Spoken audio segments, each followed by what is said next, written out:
Hey guys, welcome to your World Pokemon Federation Week 2 Power Rankings. It's me, Crossbow. My glasses are dirty. Um, yeah, this is week 2. Hopefully this is one video. I would imagine it would be, because last time it had just kind of randomly crashed, so I had to, you know, yeah. But anyway, this is week 2. We got, everyone changed. I think literally everyone changed except one person. One person stayed in the same spot. Everybody else changed. So, I hope they will have timestamps for this one. I forgot to do it last time.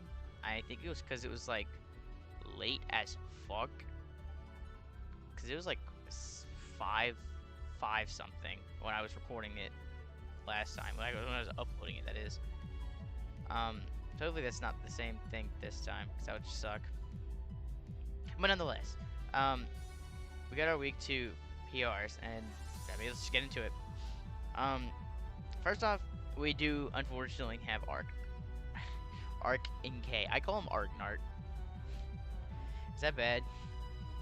I hope not. I really hope not. Yeah, Arknart played. Who did he play? He played. So unprepared, God. CB Marcus. Choice Beta Marcus. Yeah, so this match was very offensive. Kinda, sorta, not really. Like, CB Marcus's team is just hard HO. So, you know, naturally,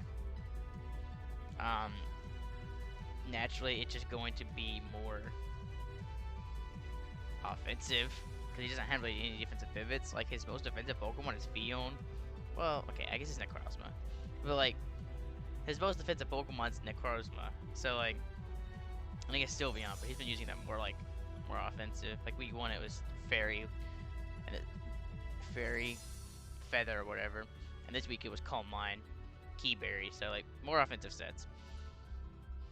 But, yeah, he played Choice Beta Marcus, and so his team is Dragapult, Kingambit, Ogerpon, Sylveon, Iron Moth, Thundurus, Necrozma, Shiftry, Fione. He brought his top 6 mons minus Kingambit. So the issue here that I had with Arc's team was that it just like the what's it called? The Tusk was attack booster. It was headlong. No, was it headlong or earthquake? It was headlong. It was headlong, I think. And then it was knockoff, rapid spin, and I forget the last move. I think it was just. I don't remember the last move. I think it was just earthquake, not headlong. But I don't remember. It's probably just close combat last move. I'm guessing. But yeah. So he brought attack booster. Tusk, but the issue with Attack Booster Tusk is that there's a faster Dragapult, there's a faster Ogerpon, there's a faster Iron Moth, there's a faster Thundurus, there is a Necrozma who eats, and a Sylveon who eats. So every Pokemon either eats or is faster. And every Pokemon one-shots it except Ogerpon, which I'm assuming Ogerpon doesn't one-shot it, and it does like 90%, I'm guessing. Iron Moth does a bajillion% with Energy Ball. Thundurus Grass not probably one-shots. Dragapult can Wisp you, which is obviously Wispier because his not Kingambit. He has what's it called? He has Tusk himself, but also like what else does he have? Oh wait, it's on the page right now. Anyway, just Wisp is good for punishing like Porygon, Wisping Tusk. Even shit like Regirock is good for Ogerpon too. Like, a lot of you don't kill him necessarily, but yeah, it's not obviously Wisp, I guess. But yeah. And so basically, most Pokemon are either faster or just one-shot it if they're slower and live and one-shot it. So it didn't really make sense to me. Otherwise, in prep, like everything was fine. Like, Illumine is always a funny bring, but it made sense into offense, because, like, you can Encore Dragon Dance Pult, you can Encore King Gammon into Swords Dance, you can Encore... Wait, no, you can't, because you're Prankster. You can Encore Ogerpon into Swords Dance or Trailblaze or something. Like, you can Encore basically everything. Man, this biggest was probably for Necrozma. Like, I imagine that was the primary thing you were going to do with this Pokemon. Which check Necrozma, which it did. Kind of. Not really. But...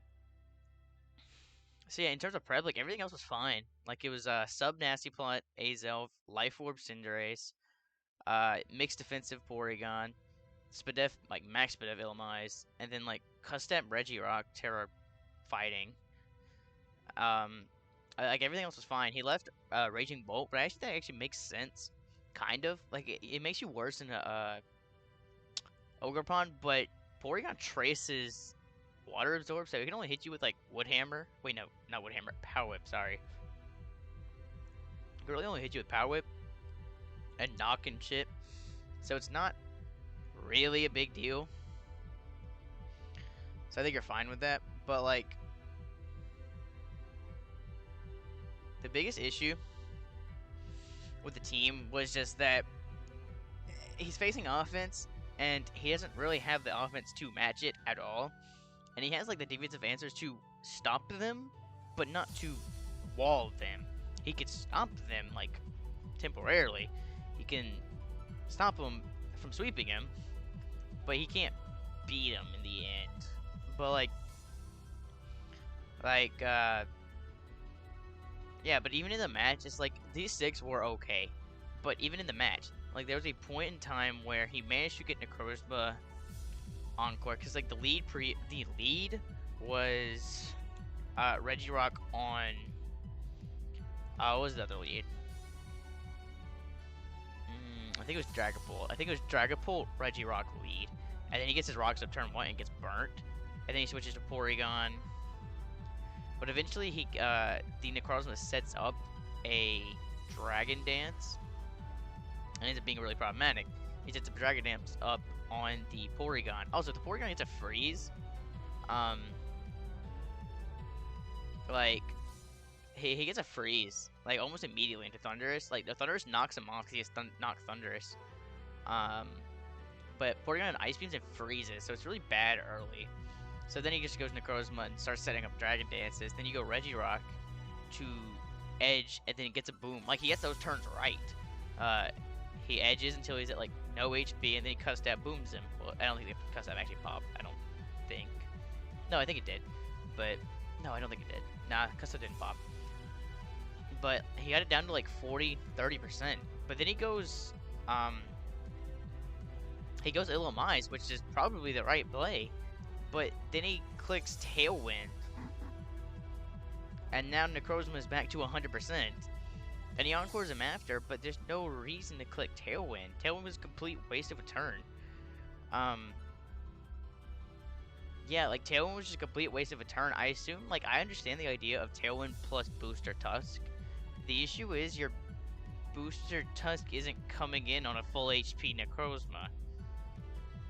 And I feel like I shouldn't have to say that, but, like, at worst, the thing is, at worst, it was, not Morning Sun, and it was just Dragon Dance, like, 3 attacks. But even then, like, what is your game plan for reading this Pokemon? Azelf resists dual stab, but, or not dual stab, the stab, and then he also had Earthquake. So, like, if he didn't have coverage for Azelf, I guess, but Azelf's still taking, like, a fuck ton from +1 Photon. So, like, you completely wasted turn clicking Tailwind and allowed Necrozma to get back to full HP. And then Keyberry Sylveon comes in on a U-turn after he Encores, and the Keyberry pops. So obviously, he's Calm Mind Keyberry. It's very obvious. But then, so then he goes Azelf, which is probably his best response to it. Like, that's probably the right play. Because Sylveon is Terra, so you can't necessarily go Cinderace. Even though Cinderace should have been Gunk Shot instead of Iron Head here. Like, totally. It's very obvious that he should have been Gunk Shot too. Like, yeah, he just should have been Gunk Shot. Because ultimately, Iron Head's not even gonna kill Sylveon at 1, I imagine. Which, oh no, actually, you have Libero, so you probably one-shot, I'm guessing. But either way, like, you want... Keep looking. But, because the opponent also has Ogerpon, so I keep looking at this Ogerpon and thinking I'm wrong, but yeah, you just want Gunk Shot, cover the Terra Water, too. Like, I don't know why, like, it's like he didn't account for Terra at all. Yeah, so then the Keyberry comes in, and he brings in Azelf, and he sets up a Substitute. Hyper Voice goes through Substitute. Sound moves, all sound moves. I think all. I'm assuming all go through. I don't know what wouldn't. Yeah, but Hyper Voice goes through Sub, and the Sylveon sets up at +1, and he clicks Sub as the Sylveon sets up +1, and then he Nasty Plots, like, and then he dies in one shot to Hyper Voice. I understand that you forgot about it, but like, that sucks. I mean, I don't understand why you would even waste a turn subbing. Like, Sub doesn't do anything. Like, let's say it was Draining Kiss instead, which isn't what he thought. He just forgot it went through. Unless he did think that. I mean, I'm not gonna say he didn't think that. He just didn't say it. But, like, I guess if it was Draining Kiss, like, you go +2, he's +1, you Draining Kiss. I guess, yeah, if it was Draining Kiss, that's fine. But you can also just set up initially. Like, if you set up a Nasty Plot as he Calm Minds, you Psychic for, like, how much ever damage it does. He Draining Kisses, it doesn't kill you, and you get another Psychic off, doesn't kill you. Or it does kill you, but at that point, you'll be really low, or he'll be lower, and in range of Tusk. Or a Cinderace. No, it wouldn't even be in range of Cinderace. You'd go Tusk. So, like, at that point, it would... one Pokemon would die, hopefully. So it just didn't make sense. Like, it just didn't make sense. Clicking Substitute. But, yeah, and like, Sylveon proceeds to kill Azelf, then it killed... after it killed Azelf, he goes Illumise, and doesn't Encore. Well, I think that's fine. I think that's fine. But, at that point, like... He goes for Thunder Wave instead, and I don't remember what the Sylveon clicks. But, he just enabled the Sylveon in basically every single way possible. Like, he goes for the Para, and then he, like, U-turns into Cinderace. And then, he's Iron Head Cinderace, so he goes for it, and he gets a flinch, which is, I mean, not really too lucky. It's, like, Parrot and flinch chance. But, like, still, a complete waste, because it was Terra Water. So it just didn't do anything, and since Cinderace took a lot of damage, to the point where it couldn't really do anything the rest of the game. Well, I mean, that's not true. It didn't take too much damage, but it just took extra damage that it didn't need to take when it can't beat it. But to be fair, if he wasn't Terra Water, then it's right. But obviously it's Terra Water. Like, it's very obvious Terra Water. And, like, in this whole process, he's also saying this is fine. It's not fine. It was never once fine. And through this entire interaction, he's like, okay, this is fine. It was never fine. There was nothing to kill this. So he ended up having to, I'm surprised, well, I'm not really too surprised with Terra Water, but, like, no, I mean, I'm not surprised with Terra Water. I was gonna say I'm surprised, because Ogerpon, but, like, no, I'm not really surprised. He just doesn't Terra if there's an Ogerpon. It's really simple like that. Like, you would have needed Ogerpon to kill this, really. Even, Raging Bolt would also do the trick. But Ogerpon does it better. Because one needs it to Terra to beat it, and one doesn't. So, yeah. But he eventually gets the Paraluck into it, and then... But at that point, he just doesn't have enough pieces. It's just, like, Great Tusk. That's in. A Cinderace, which is at, like... I don't remember how much it's at. And then... Porygon. I think it's literally just those three.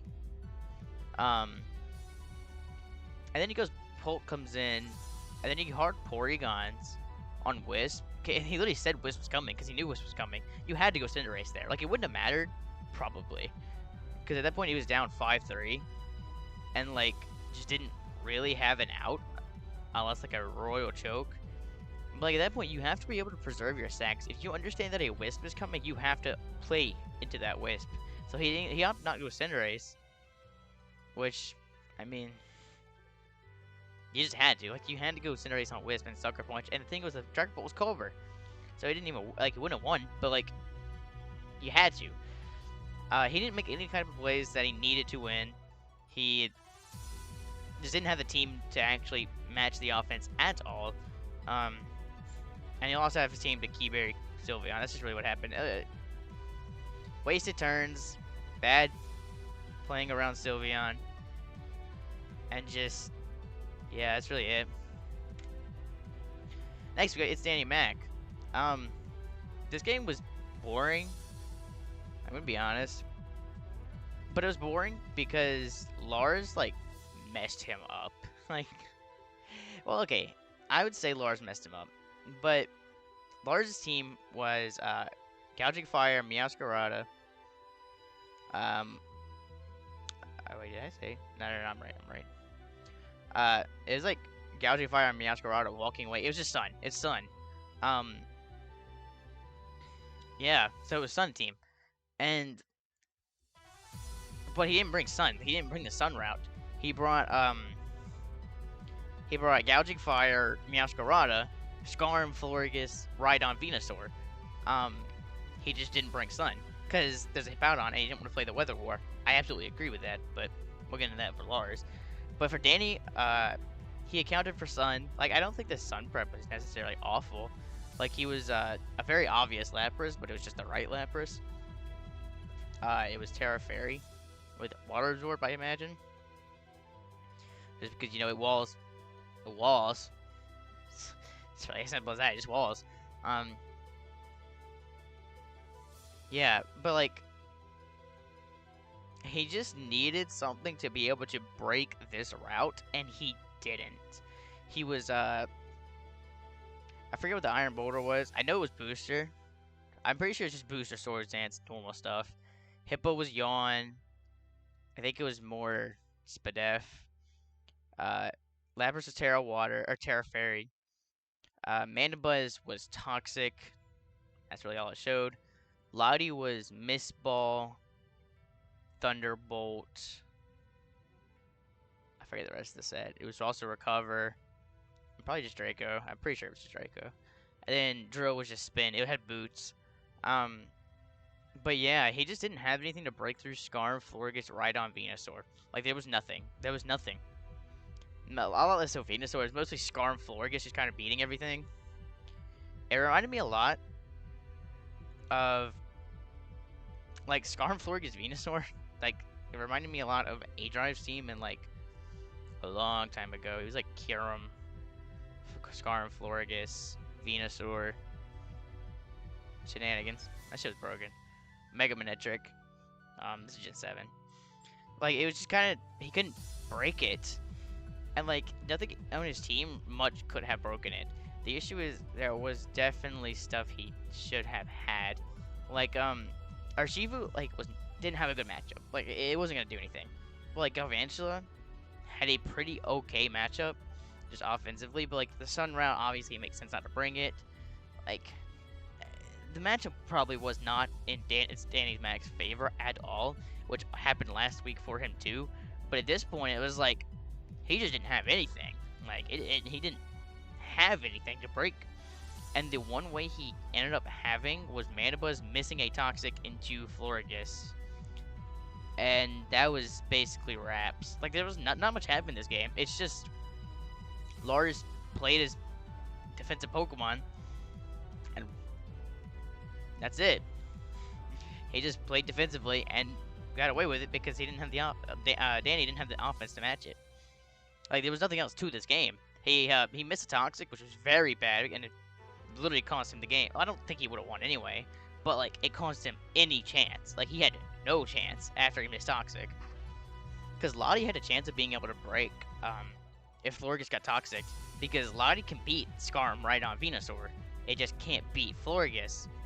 So if you get Toxic off, you can beat Florges. But you didn't get the Toxic off, so any chance he had, it was over. Like, I don't have much to say about this game. It's just, like, he didn't have anything. He never had any momentum. Everything was walled on his team. Every offensive threat was walled. Then you get me. This is bad. It just wasn't quite as bad. Like, I brought a screens offense route. It was screens Goldengo, sash lead Cleavor, special Cabalion, coiled and unsparse, Terra Grass Muck, and Never Melt Ice Adamant Weavile. That shit didn't work at all. It was quite awful. I played against Shadow Stitch, who brought I'll just tell him the one he brought. Latios, Samurott, Zapdos, Weezing, and Donphan. No, he had Jolteon instead of 1, 2, 3, 4. Jolteon, Donphan. Yeah, I just can't count. Yeah, like, he just had the right team, really. Like, and I didn't have boots on anything, and he had T-Spikes and Rocks and Ceaseless Edge, and I didn't have boots on anything. The lead is Cleavor into Samurai. He does win the second speed tie, which is bad, because it was a speed tie, and he just won both of them, which sucked. But, like, it's a speed, it's 50-50, so, like, you know. I misclicked with Cabalion early, so I end up RS-fearing into Latios. And that Latios kills Cabalion like turn 5 or turn 6, and then I'm down 6-4 in the first 6 turns. Yeah. So then after that, on the Lonnie, I go Muck and I click Terra. I can say why. It was just I expected Donphan to come in, so I was like, I want Donphan to be way more pressured to not click Earthquake. Because I figured if Goldingo would much rather come in on a move that was not Earthquake, and I expected Donphan. Well, because like the whole idea was that if like going Weezing every time felt poor to me, because if you take damage, then Weavile can just sweep you, and that's really it. And you don't actually do like his set didn't do anything to Muck either. It was like Flamethrower, Strange Steam, Toxic Spikes, Pain Split. He didn't have anything to hit Muck, really. But I also didn't have anything to hit Weezing. I was knocked Drain Punch, Shadow Sneak. So I couldn't do anything to Weezing. So I expected Donphan, because I didn't think Weezing was going to come in and not do anything to me. So I wanted him to force... Because if I tear a grass, he's probably not clicking Earthquake. And that's why I didn't want him to. I wanted Goldingo to come in on something that was not an Earthquake, but then he goes Weezing and gets a Toxic Spike up, and at that point the game's over. Goldingo comes in, sets the screens, dies, but at that point it's like I have nothing. 3 layers spikes are up, they end up going up. When Goldingo is dead, 3 layers of spikes, Stealth Thorns, and 2 T-Spikes were up. I had no route. There was no route. And that was just player error. Prep error. It was prep error a lot more than play error in that case. And games are won in prep. So, biggest issue was just not being Boots Weavile. If I was Boots Weavile, I genuinely had a shot to win, which is bonkers, but it just did. Like, it probably wouldn't have, but it could have. Like, yeah. But Zapdos never took damage, and that's the whole idea. Is that I didn't think he'd have like too many hazards. I figured spikes were up, but I thought that was all that was gonna go up. So I didn't think I needed boots. And I wanted Never Melt Ice plus Swords Dance, because if I'm Adamant +2, I can kill like everything. Like Jolteon dies after Rocks to +2 Adamant Never Melt Ice. Assuming it's not Terra Ice, which it was, but then it forces a Terra Ice, so you can't kill me then. Because I was worried about Terra Fairy too, just for being able to kill like Weavile. But in hindsight, this bitch was always gonna be Terra Ice. I don't know why it would ever not be. But yeah, just bad prep and not having boots against mono hazards was just game killing. Razor Claw after the Razor Claw, I will go ahead and say had the biggest drop off. This is not accurate. So the black spaces are the Pokemon that they brought, but he did not have Gastrodon. He had Meloetta, I think. Yeah, he had Gastrodon. He did not have Gastrodon, and he had Meloetta. Yeah, weird. He played against... I forget who he played against. He played against Will, who... He made a trade for Urshifu right after week 1. Originally he had something else, whatever the other thing was. But Will brought Ogerpon, Iron Bundle, Comfey, Glamora, Scizor, Golurk. Like, Razor Claw's prep wasn't off. It was really cool. It was Air Balloon, Metagross. It was Upper Hand, Swords Dance, Sceptile with Yachi Berry. It was Rocky Helmet, Heracross. It was Choice Banded Trapinch, and there was a mixed Meloetta with Fire Punch, Triple Axle, Psychic, and it was just Standard Incineroar. It was just defensive. But yeah, like the prep was cool, but nothing worked. Like everything you can make sense of. Like Air Balloon, Metagross was obviously for Dragonite. Like it was obviously for Dragonite. One thing I will say is I didn't think Trapinch should have came. I didn't see Trapinch really doing anything, and it didn't do anything in the match. Like, yeah, I didn't think Trapinch trapped literally anything. And that's kind of my issue. Like that was probably my biggest issue with prep. It's just that Trapinch didn't do anything, so he had basically a useless Pokemon. And not seeing an Amorous, like I understand not bringing in voice crack. I understand not bringing in Amorous, but like I don't know. But mixed Meloetta leads against Scizor, and like that's probably the situation that he would want normally, except the fucking Scizor is Scarf. So yeah, he takes a U-turn for like 80% turn 1. Cause no, it's Glamora. No. It's Glamora Meloetta. And then he Psychics into Scizor. And he gets a chip off for Fire Punch. Like, I imagine Fire Punch killed at that point. That's the turns you want. Except it's Scizor's Scarf. And takes a U-turn just like 75%. And at that point, it's like... That Pokemon's useless. I think it's just 80%. Gets a burn to Golurk immediately also, which is very good. And then on Golurk, he brings in... What did he bring in? I don't even know what he brought in. Was it Heracross? It was Heracross. He brought in Heracross, and then Comfey comes in. And it's Keyberry Comfey. So then Heracross sets up a spike on the Comfey. And then Incineroar comes in and Comfey Calm Minds. And then Incineroar clicks Fake Out. Because it is Fake Out. And the Comfey doesn't Terra yet, but it is Terra Fire.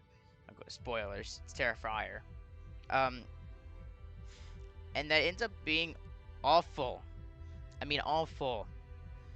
Because on the Fake Out, the Keyberry pops. And he doesn't have anything. And I mean anything to beat this. No, it doesn't Terra yet. It is Terra Fire, but it doesn't Terra yet because it doesn't have to. So yeah, it pops the Key Berry, so then instead of Parting Shots? Is it Parting Shot? I believe it's Parting Shot. Parting Shots into Bandit Trap Bench. But yeah, Trap Bench does like 60% with Earthquake, but then Confe 2 it KOs it.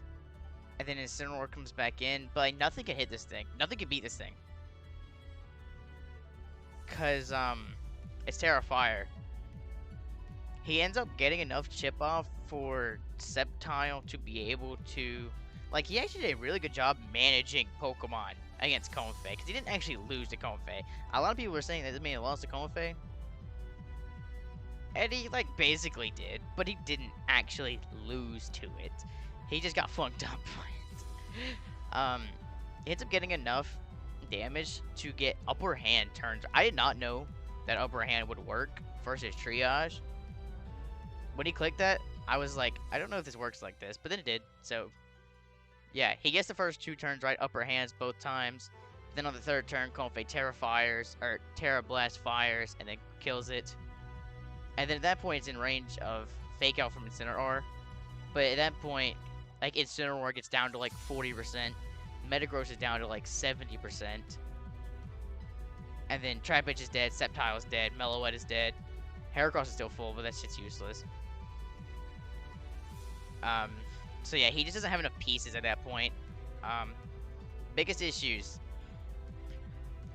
If Incineroar was Earthquake, the game is completely different. And it's really as simple as that. It was significantly different if the Incineroar was Earthquake instead of Fake Out. And that would end up being the biggest issue. I mean, he just had nothing to be able to hit the Confe.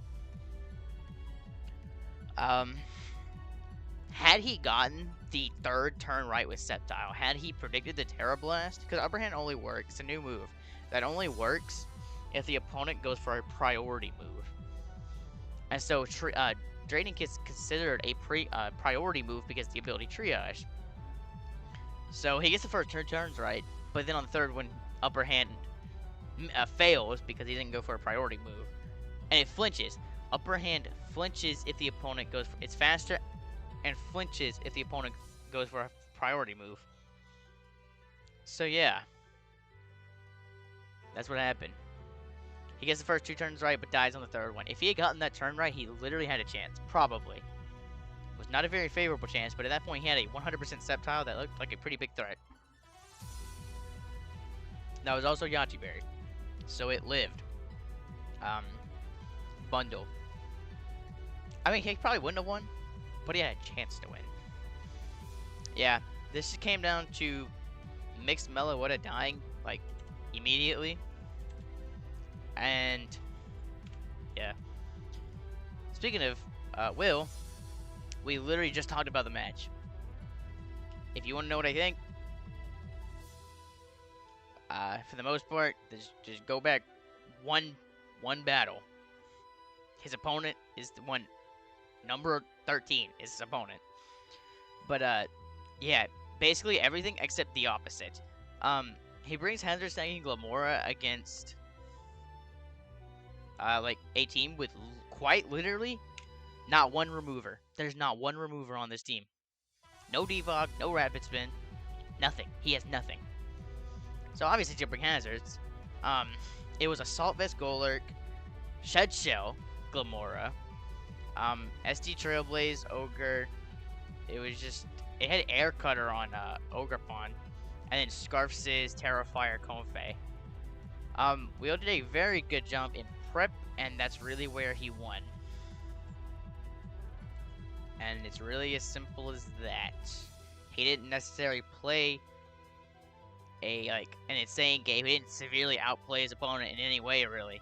He just had the prep, and then he got, like, in terms of Confe, he got, like, he got the turn right he needed into Sceptile, and that was it. Like, that was all he did in terms of, like, outplaying with Confe. Not everything's about outplaying. A lot of it's about what you do in prep. Yeah. Air Cutter Ogre Bundle is also a good prep because it in the end game it stopped any chance of Razor winning. Scarf Sizz catches Mellowwood immediately, and he would have died to a fire punch if he wasn't Scarf, so that's a good bring. Um, but yeah, most of it's just what I said about Razor, except in the perspective of Will. Will did a very good job on this game. His prep was great, and he ended up being able to clean in the end. Well played, well prepped. Fist. Um,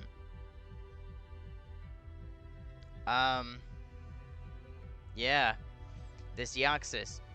That is a Deoxys speed, not a Deoxys defense, or a Deoxys. Um, Fist was number 14 last week. He goes up to number 11. Speaking of that, Will went from number 60 to number 12, so that was a big boost too. But yeah, Fist brings a very offensive team, and I actually liked his matchup. Like, I will say that I did think Fist had the matchup, mostly because his opponent was, hold on, I'll find it. Was it Mike? Was it Wreck-It Mike? It was Wreck-It Mike. His opponent, Wreck-It Mike, just like his best Pokemon were bad here. Chiyu, it's outsped by Darkrai, outsped by Garchomp, outsped by Deoxys Speed. It doesn't kill Annihilate. It doesn't kill Volcanion. It doesn't kill Iron Thorns. You get the point here. And it was Scarf, so you negate Darkrai and Deoxys, but you can't even click Dark Pulse for completely free here, because it's not doing anywhere close to enough against Annihilate, and it's Scarf Chomp too, and Darkrai, Dark Pulse. Like, Chiyu's just not good here. I probably would not have brought Chiyu if I was his opponent, but we'll get into that when we get there. Fist brought Drain Punch, Brick Break, Annihilate. It was Screens, Dio with Recover, and Taunt. I think it might have been just Light Screen, but I didn't see his perspective enough. Like, I saw his perspective to an extent, but I didn't see enough of it. Actually, no, it wasn't him the one I didn't see his perspective. I think I couldn't see his perspective because it, like, isn't up. I'm pretty, yeah, Fist, that video is not up, so I couldn't see it. But anyway,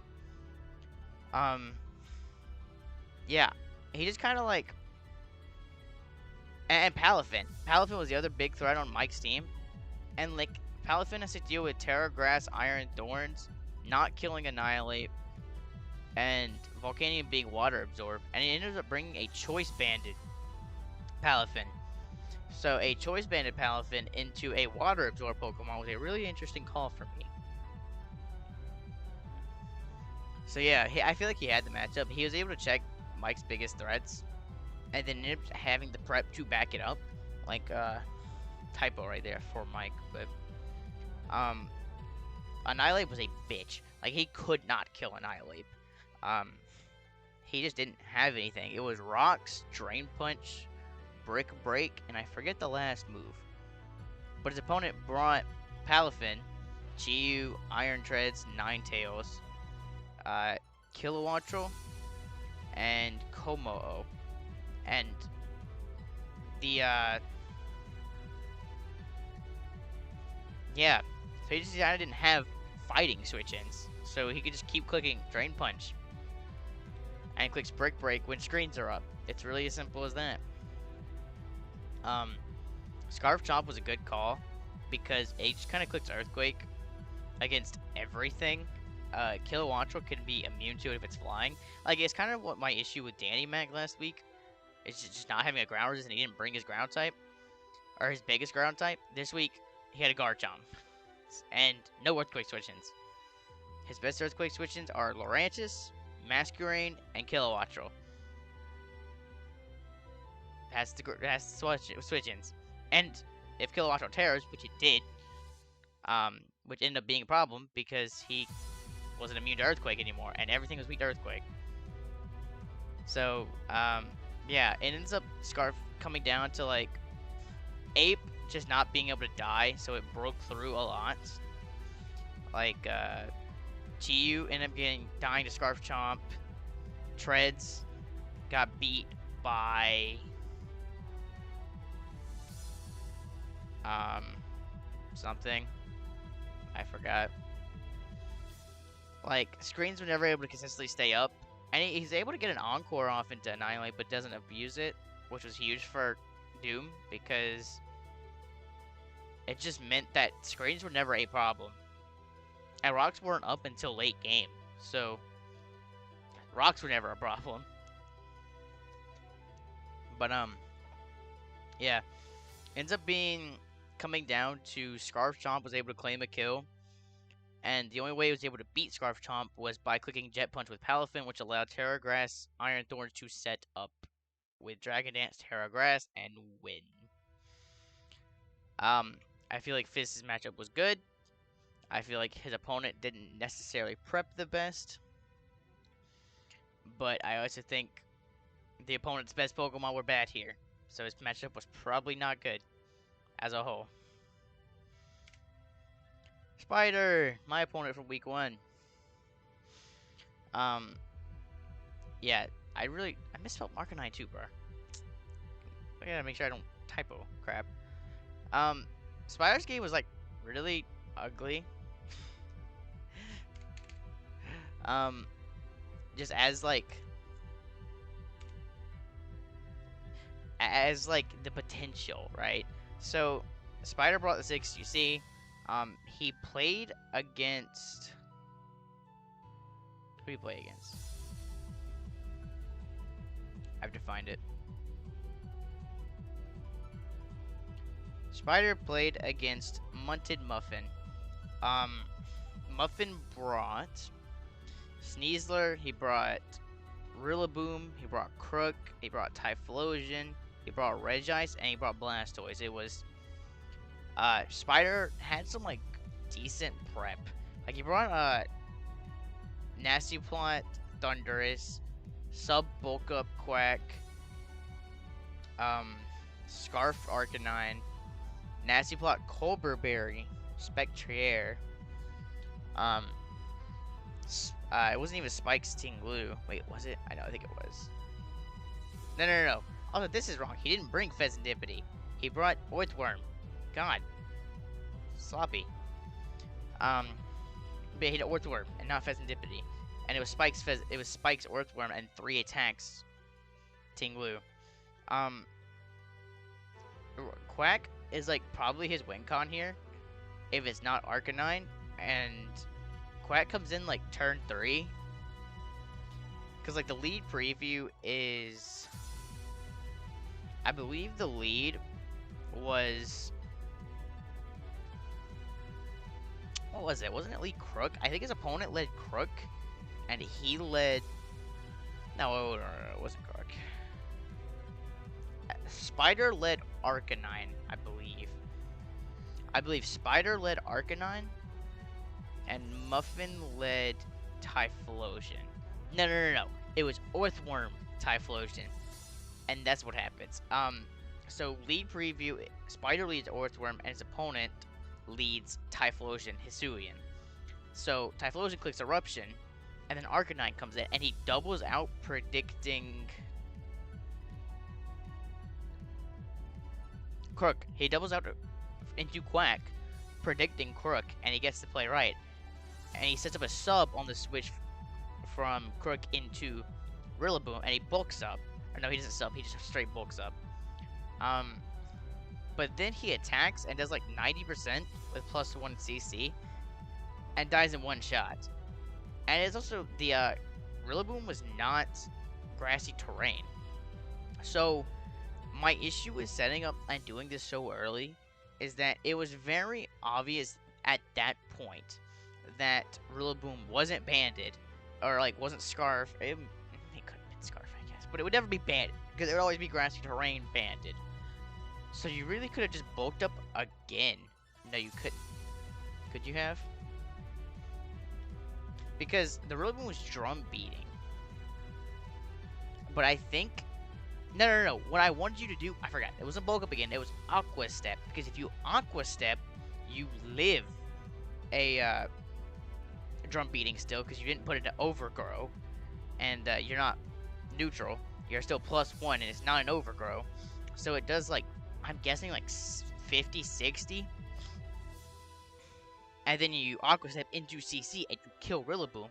And you have a very healthy Quaquaval. You have a +2/+1 Quaquaval. And Rillaboom's dead. And so now he's forced into something to revenge you. Probably ends up being Typhlosion or something to revenge you. I don't know. Like, if he just Aqua Stepped first, because, like, it was obvious it wasn't going to kill, right? So you should just always Aqua Step, because you're going to live whatever. And then Aqua Step into CC kills. But then, he sacks that, then Arcanine comes in. He also shouldn't have gone Arcanine. Like, Arcanine comes in to revenge the, what was in? Arcanine comes in to revenge the, Rillaboom, and it does. But then it allows Blastoise to set up a Cell Smash, and then he goes Orthworm. And Orthworm dies for no reason. You could have just gone Ting-Lu and Whirlwind immediately. So he's basically just keeps sacking off Pokemon that he doesn't have to sack off. Like, at this point, he should probably be up 6-5, and he's down. He should be up 6-5. And now he ends up being down 5-4. Like, really big misplays early. And, because he needed Orthworm, because his team was very weak to, Sneasel or otherwise. And Orthworm can get up spikes, and if he can get up spikes, then, like, a Scarf Arcanine in-game was very possible. And he gets into a position in the end to win with Arcanine, kind of. But he's adamant, like, he's really slow. So the Typhlosion outspeeds him because it just did. Because he allows the Typhlosion to outspeed Arcanine. And that ends up losing to Shadow Ball. Spider's a really aggressive EVer. Like, he's going to get the maximum EVs out of his Pokemon for the most part. But that really cost him here because he didn't outspeed Typhlosion with Arcanine. And he just loses to Shadow Ball in the end. Like, he just kept setting up and nothing was working. Like, he set up Thundurus 2 with a Nasty Plot and, on Crook, and the opponent goes Regice, and he does T-Bolt for, like, 30% and dies to an Ice Beam. So Thundurus sets up and dies immediately. Quack sets up, dies immediately. Orthworm was sacked for no reason. Arcanine was slower than Typhlosion. And basically, it was a mixture of literally everything being wrong. He had potential, but just the prep definitely could have been changed, or not even necessarily the prep, just the play. Like, you had the Pokemon there. The Pokemon was there. Just the play definitely wasn't there. Like, just kind of rushed the game a lot. Like, I think if you had played any kind of patience, you would have won. I think that's a very good odds that if you played patient to any degree, he would have won. Because Arcanine in-game is so possible. It's incredibly possible. Especially if you can get damage into Crook. Like, obviously you have to deal with Sneasler, but if you can lock into Flare Blitz late, like, Arcanine should get KOs most of the time when it's out. And it just didn't. It got like 2. It got like 2 all game, which was not bad, but like, I don't know. Next, we have Volume, who had the second biggest drop of anybody.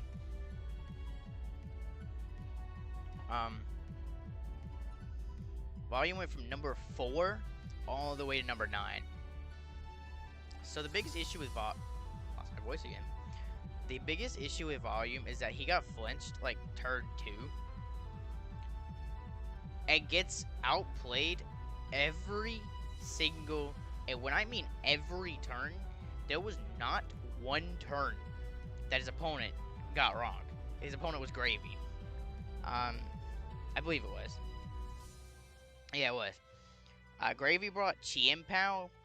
He brought, yeah, Chiempao, Landorus, Terapagos, Iron Hands, Mew, and Salazzle. And Greyvee just gets every turn right. Like, Volume couldn't get anything right. Like, after the flinch and the clef, the Chiempao is a big ass threat. Like, but then he just sacks like 40% off with a Blaziken. Chiempao ends up coming in again. He sacks at 40% off on a Greninja. Chiempao ends up coming in again. And like, I think it kills something that time. No, I think it didn't. But then he takes like 40%, or I think it's like 30% off in a Tentacle. Like, he just kept sacking so much HP to Chiempao. And that was mostly because Clef got flinched. Because he clicked Moonblast. He clicked Moonblast into Chiempao, which I think was a roll to die, but it was not a roll in Clef's favor. Or he was like a guaranteed live, because I think Chiempao had like a lot of HP, because Chiempao was Scarf here, which is nice prep, but Volume goes for Moonblast, turn 2, and that would get like 95% off. And so he would die to Spikes, he would die to Earthquake, he would literally die to everything. That mon basically could not come in again. And instead, it just keeps coming in every fucking turn, and it's at 100%, and it was really problematic. So, part of this was due to the flinch, but the issue was that it wasn't just that. He just gets outplayed on every turn. And I don't think this was necessarily awfully played by Volume. I just think that he got outplayed in every way, shape, and form by Greyvee. Like, he gets every ice, his Iron Hands keeps coming in, and it clicks Ice Punch, like, basically every time. Like, Iron Hands, I don't think clicked Drain Punch one time all game, if I recall correctly. Like, it kept coming in on, like, Greninja and Blaziken, and it wouldn't click anything. Like, it came in on Tentacruel and clicked Ice Punch. Every time he was clicking Ice Punch. Just, he never, because he had 2 switch-ins at that point. He had Gliscor and Sinistcha, who were both with Ice Punch. So then, like, that was always going to be your play. And instead of, like, always going Sinistcha, too, like, he goes, like, Gliscor early and takes, like, I think Gliscor one time was fine. But I feel like Sinistcha takes, like, 40% from Ice Punch. And it did, like, he does that later. But he just never goes Sinistcha. So, he, like, ends up sacking his Clef, too, which I understand that, kind of, because you were trying to get your Clef HP back. But, I don't know. And he gets, like, doubles wrong, and, like, he plays, like, he had a mid-ground turn where the, what's it called? I believe the Iron Hands was in, or, like, the Mew was in or something. Yeah, I think the Iron Hands was in on Gliscor, and he doubles out into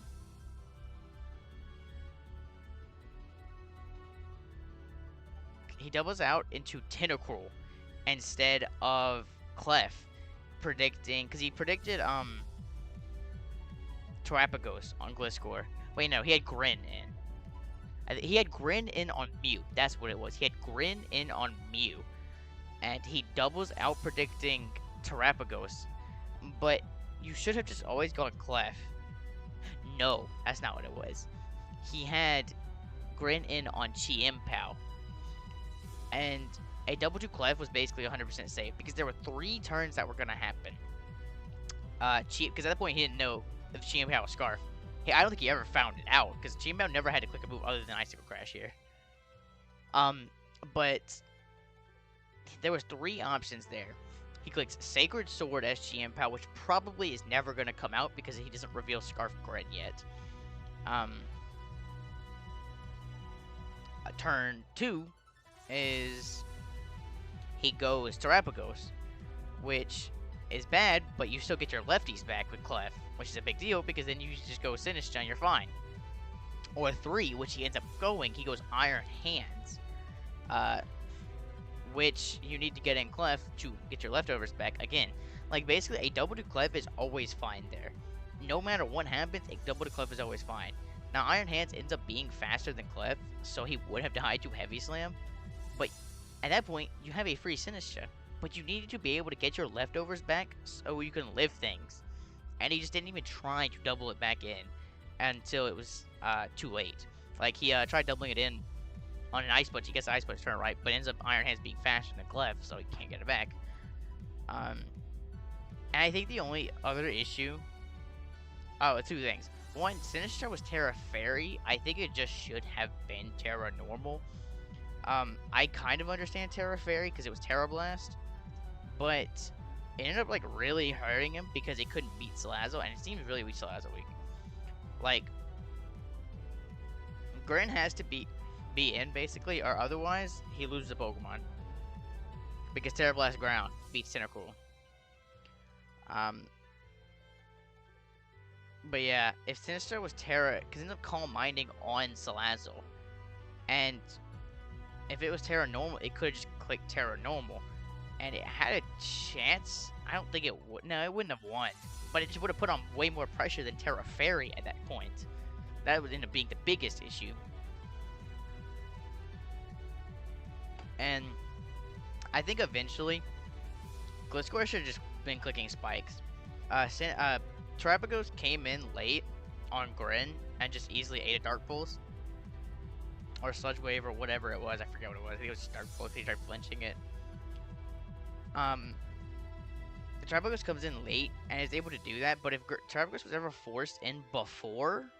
If Terapagos was ever forced in before that to, like, spin, or attempt to spin at least,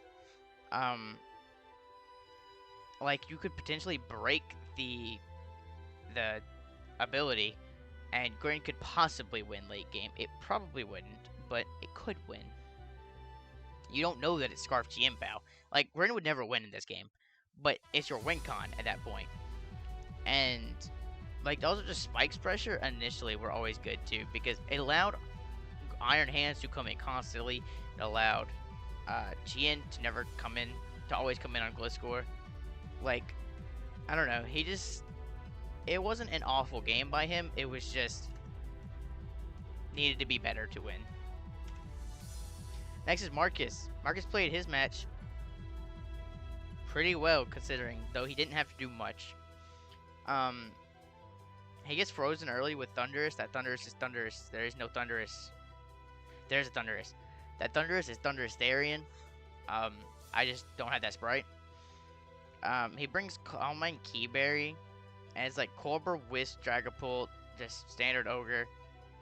DD Necro, 4 attacks, Thundurus Therian, and then Iron Moth is Sash. Yeah. He gets the knock early into Porygon, which is definitely what he wanted, but then he got frozen with Thundurus, so it was really bad.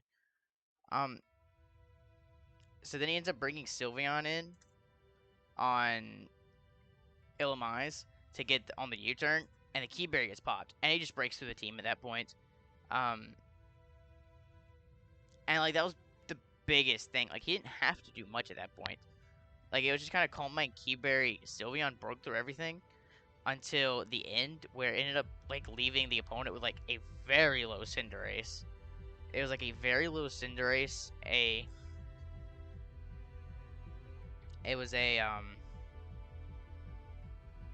very low Cinderace, a Tusk with booster that was in, and Porygon, which was low and had no Eviolite. Like, in the end game, he just didn't really have a chance after the Sylveon came in. He just broke through it, allowed cleanup late, and he also, like, stops the potential way for the opponent to win and goes Hard Pult on Great Tusk. Not a big play, but I needed to say something about his play, because he just dominated basically every single way, and he got unlucky. Like, like, if the Sylveon didn't get full paired on the turn Great Tusk was in, and also another turn. Sylveon got flinched when the Iron Head was Cinderace was in, because that was a way the opponent tried to revenge it. Cinderace went for Iron Head, but he terrored, and he got flinched on that turn. The Sylveon did, and the way he ended up being able to beat Sylveon in the end was he paralyzed it with Illumise, and then Great Tusk comes in, and he banks on a para, and he gets the para, so then he's able to 2-hit KO it with Tusk. So, yeah. So, and then at that point, though, he just didn't have an out. Like, this was really just one in prep. It was just really dominant. Calm Mind Keyberry had a very good matchup. It was very tough for the opponent to deal with, but then his opponent didn't play well around it. And Marcus just played with that. Like, his opponent made mistakes, and he abused it. It wasn't anything crazy. It was just a right-played game. Not necessarily a well-played, amazing, wonderful game. It was just a right-played game. Shadow Stitch. There was literally nothing to say about this game. He gets the lead, right? Well, not necessarily. He has lead. Like, this is the most obvious. He brought like basically the same exact way that I did, but he basically brought the same thing. The issue ended up being that it worked better. So he brings a lead Samurai. It's 3 attacks Lottie. It's defensive Rocky Helmet Weezing, Scarf Zapdos, and Citrus Donphan. And yeah, he just sets up hazards. A lot of hazards. And my team just didn't have anything to deal with it because I brought no boots and no removal. Because I also brought a offensive screens hazard stacking idea route. Well, I just had rocks. I would just lead Cleavor. Well, he does end up winning the speed tie turn 2, which was fortunate for him, but like still. But yeah, I mean, he didn't really play in any way, shape, or form. He just did everything right. It was like the same idea with Marcus. It's just that he didn't have to do much to win this game. He had it in the prep, which ironically enough, he didn't prep. But I didn't have any problem with that. He played, so he didn't even prep. So shout out whoever was just fucking who prepped for him. I think he said I saw it. Who was it? It was did he say Cupcake? Am I tweaking? I don't remember. He said it. But yeah, shout out his builder because good God. Good God, that's really hit. Good God.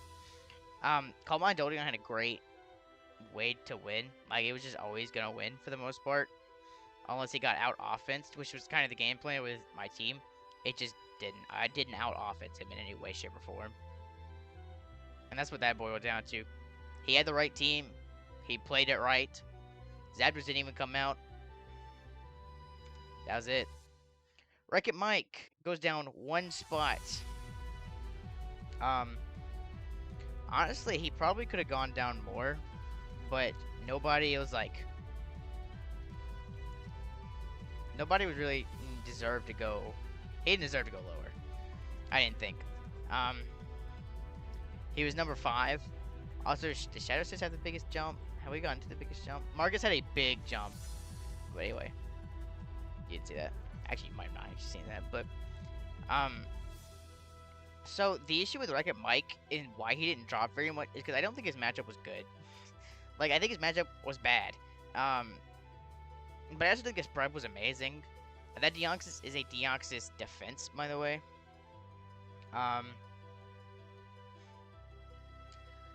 Like, the issue with how he prepped was, it was Scarf Chiyu, it was Banded Palafin, Screens, Ninetales, just standard Kilowattrel, Rocks, Coma with Throat Spray, and the Thorns, damn. The Iron Thorns was Protective Pads.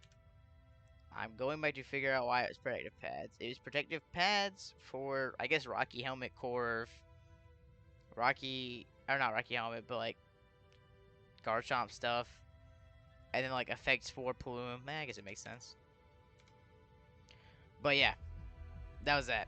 I think that Monty left made a ton of sense. He just brought offense too. They just both brought offense, but the difference was that his opponent had ways to get rid of screens, and he also just kind of prevented screens completely, while Mike didn't. And like the opponent didn't even have screens up that much, but he had light screen up on like an important turn with Annihilate. Like the issue was that Chi wasn't good, Palafin wasn't good. Like nothing was good for him other than Kill Launcher. I thought Kill Launcher was gonna do way more than it did, but it actually didn't do that much. But like his matchup wasn't good. But like even in play though, he didn't necessarily get like he didn't necessarily play it right. Like he definitely made some misplays. He didn't make many misplays, but like he does get an eventual encore into the Annihilate. But instead of like punishing that, he goes like Como to set up rocks. And this is like late game too. Like he just didn't need rocks at that point. But he goes it and allows Annihilate to break the screens away. So like he was able to get up the screens finally. But then he just sacks it. He sacks screens. Just for Stealth Rock late game where they weren't huge. The biggest issue came though that Kilowasho was forced to, or it wasn't even forced to Terra. It just did Terra. It was Terra Ice. And so at that point he had no Earthquake answer. Like Chiyu dies, Thorns actually didn't die. No. Thorns did die. Como can't take it. Ninetales even can't take it. And then Palafin doesn't want to take it and can't take it. So, like, he had nothing for Earthquake once Kilowatch or Terra. Yeah. And eventually, he's able to get damage off into Garchomp. But he's still forced to revenge it with Jet Punch Palafin. But it lets Terra Grass, Iron Thorns just come in, Dragon Dance, and win. But again, I think his matchup was not good. And that's why I'm not too much faulting him for that. This match, even though he maybe could have gone under Shadow Stitch. I don't know. But they're both 1-1, so I guess we'll see next week, probably. Yeah, I think his matchup wasn't good, and he didn't necessarily play in a way that enabled himself to win, but it's alright.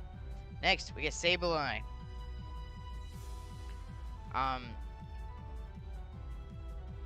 He's number 5 after being number 2 last week.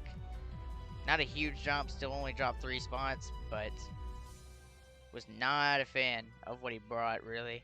Like, so this is the team you see he brought. His opponent was... Goodness. His opponent was... Who was it?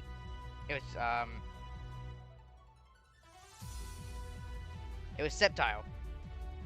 It was Dashing Sceptile. And so he had Booster Valiant. It was Helmet Jirachi. It was Life Orb Bulk Up Ursaluna. Scarf Chandelure. Terra Electric Glacier with Assault Vest. And the Arachnid was like Reflect, Liquidation, Lunge, Sticky Web. With like not boots. So like basically nothing had boots, for one. Like he had 3 Rocks Week, and yeah.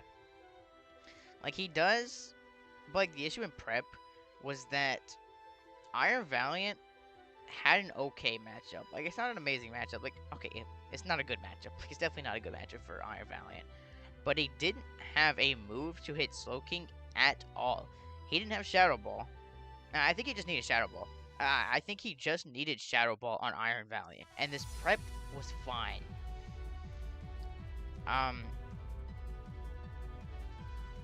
Yeah, like, I think this kind of came down to him not... His prep, I think his play was, like, a big issue, too. I think his play ended up killing his chances. But I think if Valiant had Shadow Ball, that's the only thing I really would have changed about his prep, for the most part. I thought the Ursaluna was a little weird, but I get it. And it did actually end up beating Alomomola. That's why it's like... Because that was my biggest flaw, is like, Alomomola still comes in on this for free. And it did. But, like... And I think that was the biggest issue I had with Ursaluna, was that it still was going to get walled by Alomomola, but it actually beat Alomomola, so I couldn't really say much about that. But yeah, he leads last year early, which is this is the right play. Like, it makes you not weak to rocks. It makes you be able to swap into Hurricanes from Tornadus Therian. That's what his opponent brought. His opponent brought Excalibur, Tornadus Therian, Alomomola, Galarian Slowking, Low Kicks, and Tinkaton. Um, so he Terras immediately and gets his Terra Electric off and clicks, because his opponent led Tinkaton. His opponent led Tinkaton, I think. I think his opponent led Tinkaton. Or no, I think it was Bax. What's Bax or Tinkaton? I think it was Bax, or I think it was Tinkaton. No, it definitely was Bax. I forget what his opponent led. I think his opponent led Bax. Yeah. So he goes Tinkaton on Terra Blast. It does like ended up doing like 60% because he gets a crit. But it's like 55%. Yeah, it is like 55 because he gets a crit, I believe. Or no. I think he doesn't get the crit on the first time. He hits it twice with Terra Blast and one at the crit. I forget which one. But Tinkaton gets up rocks like immediately. Gets it up like turn 2, which are big into non-boots Araquanid, non-boots Chandelure, and then Glacier isn't boots either, but it's electric at this point. So he Terra Blasts twice, and it ends up getting a crit, and so it puts it down to like Rocky Helmet range. And then he switches to Jirachi with Rocky Helmet, and Tinkaton knocks off. And it doesn't knock off the helmet, but he didn't know that, which that's not a big deal. I just want to talk about it. He didn't know that, which is a reasonable like interaction. I understand not knowing that. I don't have a problem with that. That's just a game mechanic that it is a very niche game mechanic that probably you have never seen before, because otherwise you would know it. It's just a fun little interaction. Same thing with Rapid Spin. But yeah, then his opponent like hard throws and goes Alomomola. Like his opponent had to be trolling, bro. I swear. Alomomola made no sense to go instead of low kicks, and so he gets free rocks, but he clicks Wish. He clicks Wish on the Alomomola. You had a completely free rocks versus non-boots Torn, non-boots Alo, non-boots low kicks. You didn't know Banks was boots. Banks was boots here, though, I believe. Yeah, Banks was definitely boots here. Yeah. He just doesn't get free rocks, and like Lokix is a big-ass threat to this team. Rocks were a huge deal, and he just didn't get rocks up. He clicks Wish. That was the biggest issue of the game, really, is that he didn't get free rocks on the turn. He really needed free rocks. So yeah. Eventually he didn't have rocks, right? No. He didn't have rocks. I know he doesn't have rocks. I don't know why I'm even saying that. Yeah, he goes for a Wish. Instead, and then Lokix comes in, tears and knocks off. It's a bug, but it knocks off and kills Jirachi. And that Wish, completely useless. That doesn't go to anybody. Rock would have completely changed this game, because immediately Lokix would have taken 25%. It would have taken 25% on a switch in. His opponent funked up huge by going Alomomola first, but then Sableye fucked up even harder because he went for Wish. So yeah, that was the biggest issue of the game, and it really hurt his chances. Because at that point, Lokix is so incredible versus this team. I mean, Lokix has a very good matchup in this team, but like it's beatable, it's controllable. But he didn't control it. So yeah, Lokix ends up coming in knockoff. Glacier comes in, and he gets a Terra Blast off with that into low kicks. But Glacier takes like 60, I think like 50% from knock, puts it low, and then Alomomola comes in on Terra Blast, and he's like flabbergasted that Alomomola comes in. And then so he Terra Blasts onto the Alomomola for 60% on the switch in, or like for 40% on the Switch end. And so Alamola is sitting at 60% now. And you know what he does? He clicks Heavy Slam. Because he predicted Max Caliber, I imagine is what he predicted. It had to be Bax, because otherwise it makes no sense. It had to be Bax that he predicted. Why? There's no reason for this Alamola to switch out. The only way you can kill it is with a crit, and I imagine that it's a damage roll, even with a crit. So I imagine that it took a crit damage roll to KO at that point with Terra Blast. So he Heavy Slams, it reveals Rocky Helmet, and now this Glacier is dead. I mean, it's at like 8%, I think. Or it ends up at like 10%. Like, huge, so a huge throw. And then he clicks Heavy Slam, Alamola ends up taking the Heavy Slam easily, protects, and then he flip turns out hard into Bax at that point on a Terra Blast. So, this Glacier got some value, but nowhere near what it needed. Or, like, even what it could have gotten. Yeah, I mean, he just could have had Alamola lower, which I don't think would have necessarily changed the game, but no, it really might have, though. Like, having Alamola lower could have changed. I don't think it would have, though, for the record.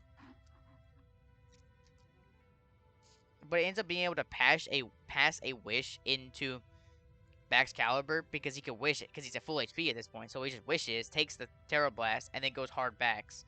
And at that point, Bax stays at full. And instead of sacking off this 10% Glacier Air, he goes Araquanid.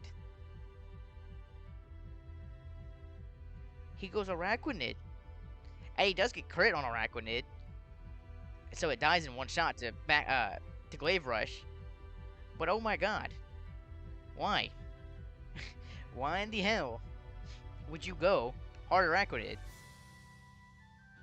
You have a 10% Glacier Air right there that doesn't let the back set up, by the way. It has Body Press and Heavy Slam. That is not set up on that. Because I imagine that. And he has Booster Valiant. So he can set up once. And he has Booster Valiant with Vacuum Wave. So hard Bax, or hard Araquanid sack, it gets crit, which sucked. But you had no reason to go a full HP Araquanid instead of sacking off and a 10% Glacier Air. It just didn't make any sense. It really didn't make any sense. And then after that, it's like, he just can't break Slowking plus Alamola, and he ends up being able to break it a little bit. He kills Torn with Ursaluna, and Ursaluna is able to actually KO Alamola, but at that point, the low kicks just clicks Leech Life, kills the Ursaluna, and he's left with Iron Valiant, Scarf Channeler, but Iron Valiant, unfortunately, didn't have Shadow Ball, so I had no chance of beating Slowking. So yeah, he basically messed up almost every turn. Nah, I'm kidding. It's like, his opponent played well, but Sableye also himself just played poorly. So that just didn't help him at all. You didn't, like, Scarf Channeler was probably your best in-game, I assume. Like, I didn't really see anything else. Like, the low kicks didn't have Sucker Punch. So Shadow Ball can in-game, possibly, if you can get damage into Bax. So, yeah. Next, we get Muffins. M-Muffin Z. Munted Muffins. Whatever the hell you want to call them. Our first 2-0 opponent. Yeah, I was actually very surprised about... He goes up 4 spots from number 8. I was really surprised about the mods he brought. I really expected to see Ursaring. And I was surprised to see no Arch Aladon. Like, I was very surprised to see Regice Typhlosion, because I thought Typhlosion was just into Tinglu. Because he played Spider, right? And Spider brought Spectrier, Tinglu, Quack, Thundurus, Arcanine, and he brought... What was his last? I can't remember his last. Was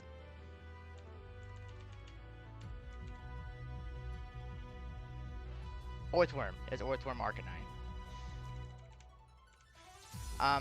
So I was really surprised to see Typhlosion into Arcanine, into Tinglu. I was really surprised to see Regice into Arcanine, Faster Spectrier, which is well Spectrier for the most part, but like Regice into Quack and shit, like Arcanine, it's just weird.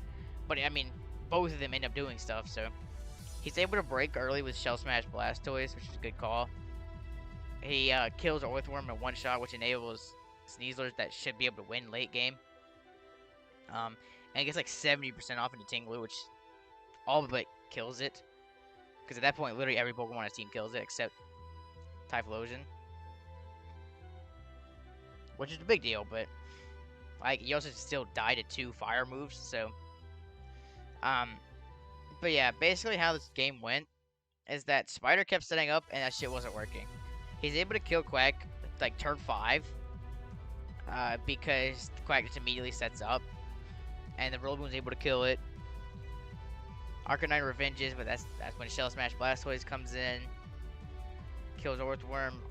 Tinglu takes 70%, and then Whirlwind's out Blastoise. He gets in Regice? No. Did he get in Regice? I think he got in Regice. What did he get in? Yeah, he definitely got in Regice. He got in Regice and goes hard Arcanine. At that point, he goes Crook.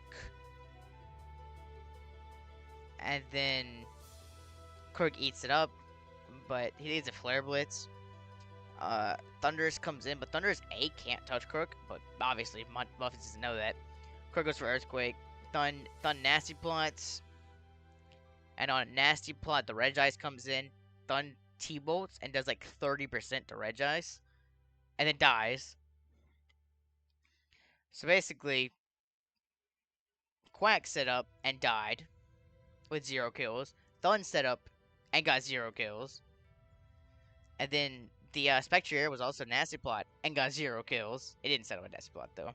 Like the Arcanine had to be the win con in the end, but it didn't even outspeed. Like Scarf Flare Blitz can end game this game. Like it really can. If you can get any damage, like if Blastoise takes 1 head smash or dies, just period. If it takes damage or dies, Flare Blitz is a free in game. It's a free in game. Flare Blitz kills Rillaboom. Flare Blitz at that point it had already done. If Crook can't take 2 Flare Blitzes, Regice dies a Flare Blitz, but it is Terra. It is Terra Regice, but it still takes like 50% Flare Blitz. Sneasler dies to Flare Blitz. Like everything needs to die to Flare Blitz, and he had a chance in the end game to win actually, because Muffins choked and went for a Throat Chop for some reason. Well, I mean, not necessarily for some reason, but like he predicted Spectrier and goes for Throat Chop because he thought he was fine. Like I think he just automatically assumed Typhlosion was faster, and then he realized Typhlosion wasn't faster, and it's like, oh my god, I threw. But he didn't, because Typhlosion was faster than Arcanine for some reason. Yeah, Muffin won because his opponent threw in his setup sweepers and they didn't sweep.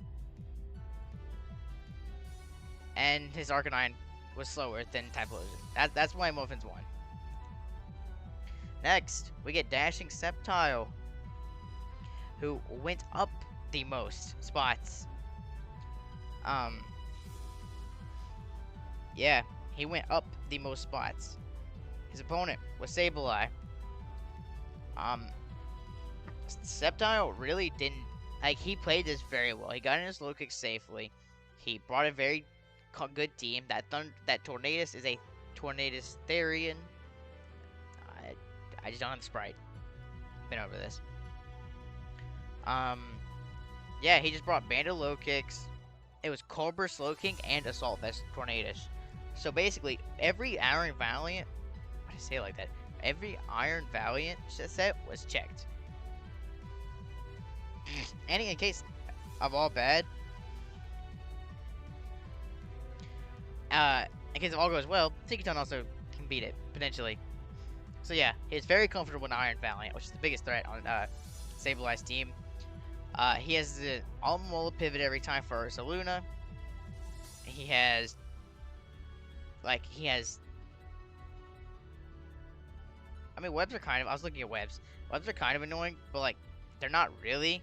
Like, Slow King Alamo don't care about speed. Max's boots, Torn's up floating. It's big for low kicks, but it ends up, like, there's nothing that it actually would have mattered for. And then Tinkaton dies early. So, webs don't matter. Rocks would have mattered. And he actually almost allows free rocks, but his opponent doesn't click rocks. Which was a huge deal that he should have clicked. I don't know why his opponent clicked Wish. His opponent clicked Wish. Because Tinkaton dies early to Jirachi Rocky Helmet. And instead of going the low kicks and getting a free knockoff, which he ends up doing anyway, by the way. Bless. He goes on Momola and flip turns. So yeah. That's it. I don't know why he didn't go low kicks first. You got like 7% more off with flip turn. And would have allowed free rocks. Rocks are really bad for low kicks. They're not really that big of a deal for Torn. It's just big for low kicks. Because low kicks is your biggest threat. And rocks were able to negate it. And they just didn't because his opponent didn't click rocks. And then after that, he just, like, he played very defensively. He just, Slow King Alamola was a bitch for the opponent to kill. Bax was able to get a kill into, like, a Rakunid. And then low kicks just kind of killed half the team. Like, it was a very simple game plan, but it was executed perfectly. The prep was actually there this week. Very prepared in Iron Valiant. There's no Iron Valiant really that could have won, which is saying something. Jirachi is definitely managed by Slow King. Slow King didn't actually do anything to it. Where's the Slow King pivot? You obviously have low kicks. You have Torn. You have Alamo. Like, you shouldn't lose Jirachi ever. Ursaluna is checked. Alamola should check it every time. Though I will say Alamola probably should have had Scald. Just to be honest. Or at worst, Surf. But I had Play Rough instead. I think Play Rough was for Haxorus because he was very scared about Haxorus. But yeah, I think it needed Scald or something. Because the only way that Alamola could really hit Ursaluna was Rocky Helmet. Because it can't flip turn out, because then it's flip turning out into something else that's going to lose against it. Like, everything else dies in one shot to it. And the only other move is Play Rough, which is doing 5%. Maybe. It might do 5%. So, I think that's my biggest issue with, like, the prep. Like, I think Alamola should have just been Scald. Or Surf. Either one. I don't know. And then, his play was, I mean, his team walled half the team. Or basically everything. It basically walled everything. Slow King Alamola was able to defensively check everything. And then, with rocks up, low kicks had 0 switch-ins. He made one bad play all game. And that was Alamola coming in Arachi. Which could have been a potential throw, by the way, but he didn't click rocks, so it didn't matter. One bad play all game does not lose you anything. Especially when the rest of the game was very well played, and the prep was just very good. I thought the prep was very good. Lars went up one more spot. He's getting close to number 1, but that motherfucker number 1 is a demon. He's a demon. Lars, he didn't try, like, his team's obviously very sun focused. Like, it's very obvious that it's sun focused. But he didn't try fighting the Weather War, which is always interesting because obviously his team is very sun focused. Like, he has Sun Torkoal plus Proto Wake, Proto Fire, Proto Slitherwing, and then he has a Chlorophyll Venusaur. Like, his team is very obviously centered around Sun. But he didn't bring Sun at all in this match. He didn't even bring, like, Walking Wake. Slitherwing didn't come. Torkoal didn't come. he he was just very like he played against who was it? He played against Danny Mac, who is not a scrub. I mean, very good win. Just he didn't have anything. Like he ended up winning 5-0, and Danny just had nothing to break it. I will say Florgus dodged a toxic, which was huge. I mean, Florgus dodging a toxic was huge because Lanios could have been a threat if Florgus didn't dodge. But after the dodge, there was no way to win. I mean, as long as Lars didn't hard choke this game, he had no way to lose. So yeah, like he didn't bring Sun, and he brought the defensive answers to everything. I mean everything on Danny Mac's team, and it's really as simple as that. Danny could not break this team. Lars definitely got the longer end of the stick because you mostly say shorter end of the stick, but I guess you say longer end of the stick this time. His team couldn't be broken, and he dodged a crucial toxic, but that was it. I mean, Latios could have been a threat, but he dodged and he died. So for Mandibuzz, he dodged a toxic for Mandibuzz, and it just everything was wrong for there. But to be fair, I will say Danny wasted a turn Brave Birding, so he could have gotten 2 toxic chances into Florgus, and instead he goes for Brave Bird. So yeah, that's not. I'm not saying the toxic miss was his fault, but he could have had 2 chances to toxic. Yeah, Lars played. I mean, about as well as he could have. He didn't really have to do too much, but he brought a very solid team. Greyvee, #1 last week, #1 this week. I don't know if this was obvious at this point, but it is on a like every week matters. I'm not doing this on a week-to-week basis. I'm doing this off of a season-long, PR, because I don't want to do a week-to-week basis. It's really as simple as that. Like, I don't necessarily think that. I mean, obviously, I don't think that Sableye played the 5th best this week. He literally lost and didn't play very well, but he was #2 last week. You know, you don't go from #2 all the way down to number 9, 10, unless it was a fluke. But nonetheless, Greyvee, there was not much that went wrong for Greyvee. He brought a really he wasn't really an HO. Like, this was not an offensive team. I mean, it was an offensive team, but it was Scarf Chiempow, Rocky Helmet Flip Turn Mew, Assault Vest Iron Hands. It was Landorus Therian with Citrus Berry, and then Boots Spin Terapagos and Life Orb Salazar. What I mean by aggressive, I mean that the Chiempow nor the Salazar were Boots. The Salazar was Life Orb, and the Chiempow was Scarf. So Rocks would have caused real problems, but his opponent did not get Rocks up. So, he leads Chiempow, and the opponent led. I don't remember what his opponent led. Was it just Gliscor? I think it was just Gliscor. He led Gliscor. And he goes hard Clef, which takes like 40% from Icicle Crash. And then the opponent clicks Moonblast as Greyvee Icicle crashes again, and he gets a flinch. And Chiempow would have been at like 5% if the Clef got the Moonblast off. And at that point, it was like really bad. But it wasn't just like Greyvee didn't just get lucky. Otherwise, I would have said like maybe he's not #1. And if he is #1, it would not like Greyvee was #1 by a significant margin. Like that, it was that dominant. Like Greyvee was #1 last week, and he outplayed his opponent like fuck. He outplayed the #5 guy. I think it was no. Greyvee played against. Was it Sableye that he played against? No. He played against, Volume. He played against Volume, right?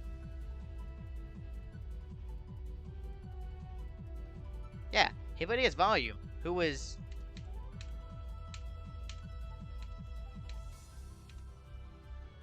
number 4 last week. So he smoked the number 4 guy with ease. I mean, it wasn't with ease. I wouldn't say with ease, but he just played very well. Like outside of the lucky flinch, obviously, he played like hyper aggressive with Iron Hands. Like Iron Hands, I don't think he ever clicked outside of one turn. He didn't ever clicked and a super effective move. Like he ice punched every time with Iron Hands, um, which was huge because it never allowed in Gliscor. Like Gliscor took 75% early and had to get all that HP back. Sinistcha was forced to recover that HP back.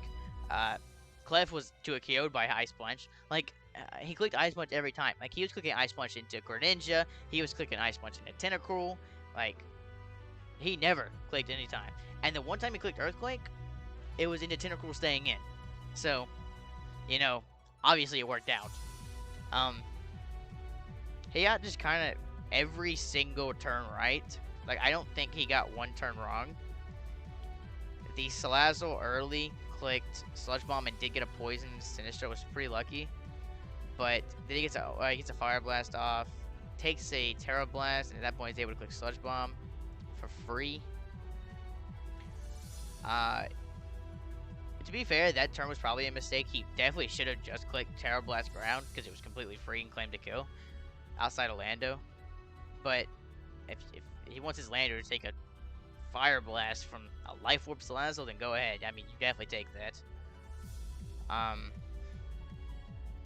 He doesn't have Lando. I keep doing that. I'm looking at a Lando on this screen, so I was talking about Lando. He had no switch into Terra Blast Ground, basically. Because Sinistcha was at like 10% and would obviously die to Terra Blast Ground. So he should just click Terra Blast Ground into Tentacruel, but it's not like it mattered. Like, he didn't need to switch into Iron Hands. Like, Greyvee just played about as perfect as a game as he could have. And that was also after playing about as perfect as a game he could have last week. So,